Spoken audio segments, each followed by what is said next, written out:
Aujourd'hui, nous sommes dans le parc de la Frayère, sur le bord du fleuve. À Boucherville, c'est un endroit où je viens souvent marcher. J'ai quand même fait certains tableaux à différentes saisons.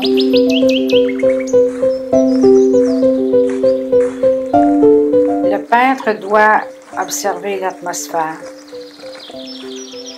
Selon les saisons, le moment du jour, tout ceci va influencer ses choix de couleurs, son orientation pour créer son tableau. Est-ce que le temps est ensoleillé, ombragé? Est-ce qu'on peut prévoir qu'au moment où on peint au plus tard, il y aurait toute la magie des ombres, des lumières? Est-ce qu'on peut voir passer le soleil entre les arbres?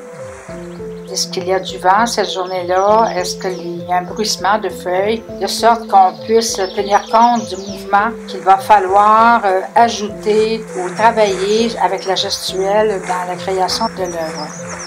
Entre autres, il y a aussi tous les éléments qui sont présents dans la nature qu'on doit regarder et choisir ce qui va être important dans le tableau qu'on va créer. Il peut y avoir des chemins, il peut y avoir des roches, il peut y avoir des fleurs. Ici, on est devant un tableau que j'ai fait dans ce parc, sur le bord du fleuve. C'est un tableau qui est fait en acrylique. Alors, on sait qu'en particulier à l'extérieur, l'acrylique sèche très vite, mais ça permet en même temps d'avoir des effets nouveaux qu'on peut exploiter quand on travaille. Quelques mots sur la composition du tableau. Premièrement, placer les éléments qu'on a retenus dans notre tableau. On parle de sentiers, on parle des arbres, on parle du fleuve au loin. Tout ceci doit être regroupé selon les plans. Le premier plan est le premier le plus près de nous. En général, il est plus défini, il est plus marqué. C'est le moment d'insister aussi sur le relief du tableau. En deuxième plan, on voit des arbres qui sont un peu plus loin, qui commencent à être plus pâles, moins définis. Et en arrière-plan, le troisième, on voit l'infini, le fleuve, les montagnes, qui c'est à peine si on les distingue, et le ciel. J'utilise la technique impressionniste. Rien n'est tellement défini. On parle de suggestion. On suggère qu'ici, il y a un arbre et le spectateur voit, même si ce n'est pas dessiné en tant que tel, qu'il s'agit d'un arbre.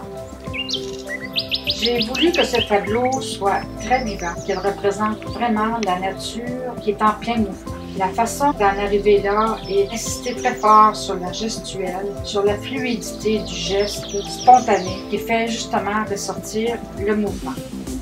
Le tableau est fait aussi au couteau. Les zones d'ombre sont importantes, sont plus marquées, sont plus diffuses avec le temps. Quant aux couleurs, les mélanges, ici on est dans les mélanges de vert parce qu'on est en pleine nature. La nature, en plein été, n'est que verte. Beaucoup de nuances sont exploitées dans ce tableau pour faire ressortir toutes les couleurs qu'on peut trouver quand on regarde vraiment la nature.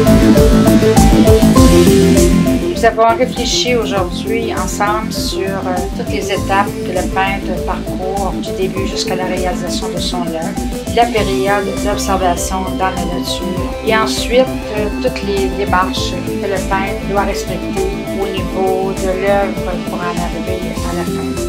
Maintenant, le tableau est terminé. C'est au spectateur à son tour d'observer le travail du peintre et c'est lui qui ressentira ce que l'œuvre lui transmet.